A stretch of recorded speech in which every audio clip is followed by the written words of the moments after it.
آج منگل کے دن سورت کوثر کا عمل 7 بار الادین کا چراغ ہاتھ آ جاتا ہے، وہ ارب پتی بن جاتا ہے۔ عامل بزرگ کا بتایا ہوا وظیفہ بسم اللہ الرحمن الرحیم۔ محترم ناظرین، جو شخص بھی صبح خالی پیٹ سورت کوثر کو اس طرح پڑھے گا تو سمجھ لو اس بندے کے ہاتھ میں الادین کا چراغ آ جاتا ہے۔ اگر کوئی مسکین فقیر محتاج جس کے گھر میں ایک وقت کا کھانا ہے لیکن دوسرے وقت کا کھانا بھی موجود نہیں ہے، جس کے گھر سے تنگ دستی ختم نہیں ہوتی، جس کے گھر سے غربت نہیں جاتی، وہ غریبی و مفلسی جس کا مقدر بن چکی ہے، اگر وہ فقیر و محتاج و مفلسی بھی یہ عمل کر لے گا تو انشاءاللہ اللہ تعالیٰ اپنے فضل و کرم سے اس کو بھی غنی کر دیتا ہے، اس کو بھی راتوں رات مالدار بنا دیتا ہے۔ اتنا قیمتی عمل اور ایسی صورت کا جس کو ہم میں سے اکثر افراد تقریباً روز پڑھتے ہیں، یہ بہت ہی قیمتی صورت ہے اور اس صورت کا قیمتی وظیفہ میں آج آپ کو بتا رہا ہوں۔ جو شخص چاہتا ہے کہ وہ جس چیز میں بھی ہاتھ ڈالے وہی چیز سونا بن جائے، اور جس مقصد کے لیے جائے یا جس کام کے لیے بھی جائے تو انشاءاللہ اس کو کامیابی ہی کامیابی ملے گی، اور جہاں اور جس بھی کاروبار کے لیے جائے گا اس کو کبھی اس میں نقصان نہ پہنچے گا۔ اور جس شخص کو خاص کر کے وہ ضلع کچہری اور دیگر اس طرح کے معاملات میں تھانوں کچہری اور عدالتوں وغیرہ میں چکر لگاتا رہتا ہے، یا اس کے اس طرح کے معاملات ہیں کہ ان جگہوں کے چکر لگتے رہتے ہیں، اس شخص کے لیے ایسا عمل کو کرنا نہایت ہی ضروری ہے۔ یا وہ شخص کرے جس کا کاروبار بالکل ٹھپ ہو چکا ہے،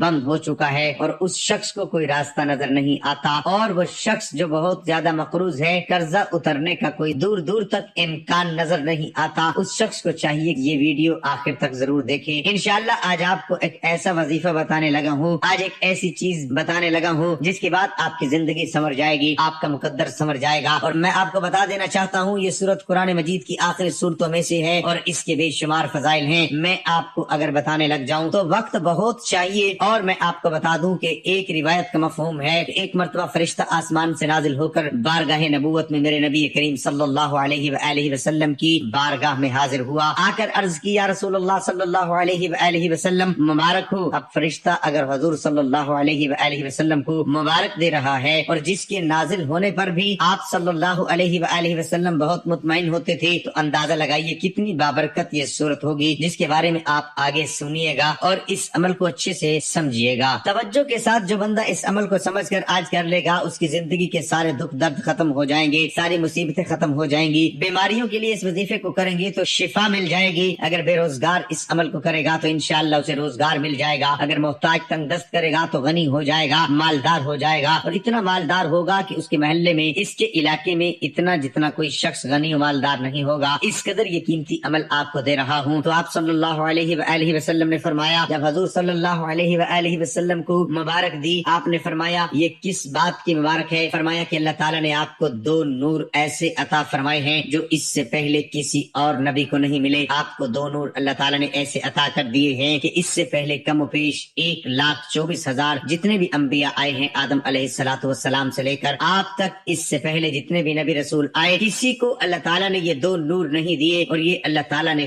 خاص آپ صلی اللہ علیہ وآلہ وسلم کو عطا فرمائے ہیں۔ اور وہ نور سورت فاتحہ اور سورت بقرہ کی آخری آیات ہیں۔ رسول کریم صلی اللہ علیہ وآلہ وسلم نے فرمایا جس نے سورت بقرہ کی 2 آخری آیتیں رات میں پڑھی وہ اسے ہر آفت سے بچانے کے لیے کافی ہو جائیں گی۔ کتاب قرآن کے فضائل کا بیان تفسیر میں یہ بات موجود ہے، یہ سمجھیے گا، ایمان تازہ ہوگا اور اس کے بعد آپ مجبور ہو جائیں گے اس عمل کو کرنے کے لیے۔ تفسیر میں یہ بات موجود ہے کہ اللہ تعالیٰ نے آسمان سے مختلف بیماریوں پر آسمانی کتابیں اتاری ہیں، مگر ان تمام کے علوم 3 میں رکھے ہیں، یعنی تورات، انجیل، زبور میں ان 3 کے علوم اللہ تعالیٰ نے قرآن پاک میں رکھ دیے ہیں۔ جتنا علم ان 3 کتابوں میں آیا ہے اللہ تعالیٰ نے وہ سارے کا سارا علم قرآن پاک میں رکھ دیا ہے۔ پھر قرآن پاک کا اصول مفصل اور قرآن پاک کے جتنے بھی اس کے اندر فضیلتیں ہیں، جتنے بھی چیزیں ہیں، وہ ساری کی ساری اللہ تعالیٰ نے جتنی بھی چیزیں ہیں، جتنے بھی علوم ہیں، نیز یہ سورت بالکل رحمت کی سورت ہے۔ اس سورت کا شان و نزول میں یہ وارد ہوتا ہے، حضرت ابو ذر رضی اللہ تعالی عنہ سے روایت کرتے ہیں کہ میں نے حضور نبی اکرم صلی اللہ علیہ وآلہ وسلم کی بارگاہ میں عرض کیا، یا رسول اللہ حوض کوثر کے برتنوں کی تعداد کیا ہے؟ آپ صلی اللہ علیہ وآلہ وسلم نے فرمایا، قسم ہے اس ذات کی جس کے قبضے قدرت میں محمد مصطفیٰ صلی اللہ علیہ وآلہ وسلم کی جان ہے، حوض کوثر کے برتنوں کی تعداد آسمان کے ستاروں اور سیاروں کی تعداد بھی زیادہ ہے۔ رات کے ستارے جو اندھیری رات کے ستارے ہوں اور اس رات میں بادل بھی نہ ہو، جو اس حوض سے پی لے گا اسے کبھی پیاس نہیں ستائے گی، یعنی وہ پیاسا نہیں رہے گا۔ اس حوض میں جنت کے 2 پر نالے گرتے ہیں، جو اس حوض کوثر سے پی لے گا وہ کبھی پیاسا نہیں ہوگا۔ اس حوض کا عرض اس کے طول جتنا ہے، یعنی جتنا آمان سے لے کر زمین تک کا درمیانی فاصلہ ہے۔ حوض کوثر کا پانی دودھ سے زیادہ سفید اور شہد سے زیادہ میٹھا ہے۔ اس حدیث کو امام مسلم، ترمذی اور ابن ماجہ نے روایت کیا ہے۔ امام ترمذی نے فرمایا، حقیقت یہ ہے کہ رہتی دنیا تک رسول اللہ صلی اللہ علیہ وآلہ وسلم کی گستاخی کرنے والا ہر شخص خیر سے محروم ہے۔ یہ سورت نبی کریم صلی اللہ علیہ وآلہ وسلم کی بارگاہ خدا بندی میں اللہ تعالیٰ کی محبت کی خوبصورت دلیل ہے۔ سورت کوثر قرآن پاک کی مختصر ترین سورت ہے۔ اس میں صرف 3 آیتیں ہیں۔ اس سورت کا شمار اور تعداد ہر برقرار رکھنا مشکل نہیں۔ اس کے علاوہ بھی سورت کوثر کی متعدد فوائد اور فضیلتیں ہیں۔ سورت کوثر قرآن پاک کی سب سے مختصر سورت ہے۔ سورت کوثر کے فوائد میں سے ایک فائدہ دشمن سے بچانا بھی شامل ہے۔ اپنے دشمنوں کے خوف اور بدسلوکی کی نسبت ہجوم کو دور کرنے کے لیے اگر کوئی شخص روزانہ اس سورت مبارکہ کی تلاوت کرتا ہے تو اس کے رزق میں بھی اضافہ ہوتا ہے، اس کی نقدی بھی نقصان یعنی چوری وغیرہ سے محفوظ رہتی ہے۔ اس سورت کے دوسرے فوائد یہ ہیں کہ یہ آپ کی حاجت کو پورا کرنے میں بھی مدد کر دیتی ہے۔ شادی اور محبت کے معاملات میں بھی مدد کے لیے یہ سورت سب سے مفید و کارآمد ہے۔ سورت کوثر میں اللہ تعالیٰ فرماتا ہے کہ ہمیں اللہ پر ہی بھروسہ کرنا چاہیے۔ اگر آپ کو دشمنوں کا خوف ہو تو اس سورت مبارکہ کی تلاوت کریں، یہ آپ کو دشمنوں سے محفوظ رکھے گی اور آپ کی دشمن سے حفاظت ہو جائے گی۔ جو شخص سورت کوثر کو روزانہ کثرت سے پڑھتا ہے، اللہ تعالیٰ اپنے فضل و کرم سے اس کے کاروبار میں وسعت و برکت عطا فرما دیتا ہے اور اس کے مال کو چوری سے محفوظ کر دیتا ہے۔ اگر کسی شخص کو کوئی حاجت ہو، یہ سورت اس کی وہ حاجت پوری کرنے میں انشاءاللہ مدد کرے گی۔ سورت کوثر کی تلاوت کرنے سے اللہ تعالیٰ کی رحمتیں حاصل کی جا سکتی ہیں۔ سورت کوثر پڑھنے سے اللہ تعالیٰ کی اتنی رحمتیں، برکتیں اور فضیلتیں نازل ہوتی ہیں، کوئی بشر اندازہ نہیں لگا سکتا۔ اور اس سورت کو پڑھنے سے اللہ تعالیٰ اپنے کرم سے رزق میں بے پناہ برکت دیتے ہیں اور انسان کی تمام پریشانیاں دور ہوتی ہیں۔ اب آپ نے کس طرح یہ عمل پڑھنا ہے یہ میں آپ کو بتا دیتا ہوں۔ یہ سورت جو شخص بھی پڑھ کر جو بھی جائز و نیک دعا مانگتا ہے، وہ اگر لا علاج مریض کے لیے دعا مانگے جس کو ڈاکٹر نے جواب دے دیا، اللہ تعالیٰ اس کو بھی شفا عطا فرما دیتا ہے۔ لیکن اس کے لیے آپ نے کرنا کیا ہے کہ آپ اس عمل کو فجر کے بعد یعنی کہ صبح خالی پیٹ جب تک آپ نے کچھ کھایا پیا نہ ہو، تازہ اور کامل وضو کر لیں۔ تازہ وضو کرنے کے بعد آپ نماز فجر پڑھ لیں، یا اس وظیفے کو آپ نماز فجر سے پہلے بھی پڑھ سکتے ہیں۔ الغرض بغیر کچھ کھائے پیے بھی آپ نے اس سورت مبارکہ کو پڑھنا ہوگا، یہی اس کے لیے شرط ہے۔ دوسرا، باوضو آپ نے یہ عمل پڑھنا ہے اور پھر جب آپ اس عمل کو پڑھیں اس کے درمیان کسی کے ساتھ کوئی گفتگو نہیں کرنی، بلکہ خاموشی اور ادب و احترام سے عمل کرنا ہے، اور عمل کے دوران ان باتوں کا آپ نے خاص خیال رکھنا ہے۔ اور تیسری بات، آپ نے قبلے کی جانب منہ کر کے اس عمل کو پڑھنا ہوگا۔ دیکھیے، فرض نمازوں کی پہلی 2 رکعتوں میں اور باقی تمام نمازوں میں سورۃ فاتحہ کے بعد ایک سورت کا پڑھنا واجب ہے۔ فرض نماز ہو، نفل نماز ہو یا وتر کے نماز ہو، کوئی بھی نماز ہو، اس کے اندر سورۃ فاتحہ اگر نہیں پڑھیں گے تو نماز بالکل نہیں ہوگی، کیونکہ اس سورت کی بہت سی فضیلتیں ہیں۔ ان شرائط پر آپ کا عمل کرنا ضروری ہے۔ اگر آپ چاہتے ہیں کہ جہاں بھی جائیں، جس چیز میں بھی ہاتھ لگائیں، آپ کو ہر حال میں فائدہ ہو، اور جو بندہ اس سورت کو پڑھتا ہے اس پر بھی اللہ کی رحمتیں نازل ہوتی ہیں۔ اگر آپ پڑھیں گے تو آپ پر بھی اللہ کی رحمتیں نازل ہوں گی۔ جو شخص یہ سورت پڑھے گا اس کا کوئی کام رہ نہیں سکتا، کسی کام کے اندر رکاوٹ نہیں آ سکتی۔ جو چیز اپنی زبان سے مانگتا ہے، لاکھوں نہیں، کروڑوں نہیں، بلکہ اربوں خربوں مانگے گا تو اس کو ملیں گی، کیونکہ اللہ پاک کے خزانوں میں کوئی کمی نہیں ہے۔ آج کا وظیفہ بہت ہی خاص اور مجرب ہے جو میں آپ کی خدمت میں لے کر حاضر ہوا ہوں۔ انشاءاللہ تعالی ایسا وظیفہ ہے جس کو آپ ایک دن ہی کریں گے۔ اللہ کے حکم سے جو بھی آپ اللہ سے حاجت طلب کریں گے، اللہ تعالیٰ دن کے عمل سے آپ کی وہ حاجت پوری فرما دیں گے انشاءاللہ تعالیٰ۔ صرف اور صرف آپ نے ایک دن میں یہ وظیفہ کرنا ہے اللہ کے حکم سے، جس طرح آپ کو بتایا جا رہا ہے۔ اگر آپ اس عمل کو اس طرح سے کر لیں گے تو ایک دن کے اندر اللہ تعالیٰ آپ کی حاجت کو پورا فرما دیں گے انشاءاللہ تعالیٰ۔ ویڈیو سے اگر مکمل مستفید ہونا چاہتے ہیں تو ویڈیو کو شروع سے لے کر آخر تک ضرور دیکھیے گا، کیونکہ اس میں آپ صلی اللہ علیہ وآلہ وسلم کی شان و نزول کا بھی ذکر کروں گا اور چند اس کے فوائد بھی میں آپ سے ذکر کروں گا۔ ویڈیو کو شروع سے لے کر آخر تک ضرور دیکھیے گا۔ فرمانے والی تعالیٰ ہے، انا اعطیناک الکوثر فصل لربک وانحر ان شانئک هو الابتر۔ اے محبوب، بے شک ہم نے تمہیں بے شمار خوبیاں عطا فرمائی، تو تم اپنے رب کے لیے نماز پڑھو اور قربانی کرو، بے شک جو تمہارا دشمن ہے وہی ہر خیر سے محروم ہے۔ اس سورت کا شان و نزول یہ ہے کہ نبی کریم صلی اللہ علیہ وآلہ وسلم کے کسی شہزادے کے انتقال پر ابو لہب، عقبہ بن معیط، کسی نے کہا محمد صلی اللہ علیہ وآلہ وسلم کی جڑ کٹ گئی، کسی نے کہا کہ محمد صلی اللہ علیہ وآلہ وسلم کی تو بات نہ کرو، وہ تو ایسا آدمی ہے جس کی جڑ کٹی ہوئی ہے، اس کی کوئی نرینہ اولاد نہیں ہے، جب فوت ہوگا تو اس کا نام مٹ جائے گا۔ ان کفار کے جواب میں اللہ تعالیٰ نے اپنے نبی صلی اللہ علیہ وآلہ وسلم کی تسلی کے لیے یہ سورت نازل فرمائی کہ اے